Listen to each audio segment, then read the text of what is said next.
গল্পের নাম যে নেই সেই আছে। স্নেহা চলে গেছে, অনেকদিন হয়ে গেল, ঠিক 1 বছর। কিন্তু তৃষার ঘড়ি এখনো ওই সময়টা থেকেই থামা। স্নেহা চলে গেছিল কিছু বলবে বলে, কিন্তু ফিরে আসেনি। ফোন আসেনি, টেক্সট আসেনি, কিছু আসেনি। কিন্তু তৃষা জানতো ওরা ভালোবাসতো। ওরা ছিল আকাশ আর বৃষ্টির মতো, আলাদা কিন্তু একসাথে থাকার জন্য তৈরি।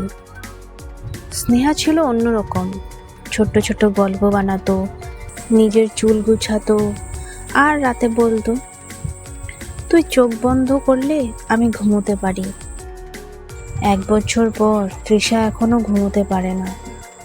চোখ বন্ধ করলেই মনে পড়ে সেই চুল, সেই হুসহাস হাসা, সেই ভিতরে লুকিয়ে রাখা সব ভয়। স্নেহাকে খুঁজে বের করতে গিয়ে তৃষা নিজেকে হারিয়ে ফেলেছে।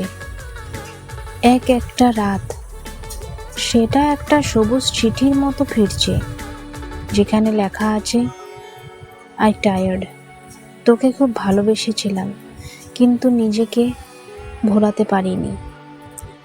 তৃষা প্রথম দিক রাগ করছিল, ছবিগুলো ডিলিট করছিল, গানগুলো স্কিপ করছিল, কিন্তু যা স্কিপ করলে মনে হয় ছেড়ে যাচ্ছে।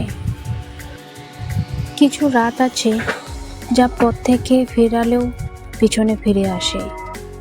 একদিন তৃষা একটা ক্যাফেতে বসে, খুব ঠান্ডা একটা চা নিয়ে। একটা মেয়ে সামনে এসে বসে, হাসির মধ্যে জিজ্ঞেস করে, তুমি ঠিক আছো? তৃষা তাকিয়ে থাকে। অনেকদিন পর কেউ প্রশ্ন করেছে। সে একটা ছোট্ট হেসে বলে, না, কিন্তু থাকবো। একটা পৃথিবী ছিল যেখানে স্নেহা ছিল তার সব কিছু। এখন একটা নতুন পৃথিবী তৈরি হয়েছে, যেখানে স্নেহা নেই কিন্তু তৃষা আছে। এভাবেই কিছু ভালোবাসা থাকে, যেখানে দুজন থাকে না কিন্তু একজন কিছু নিয়ে চলে। ব্রেকআপ হয়ে গেছিল, কিন্তু ভালোবাসা শেষ হয়নি।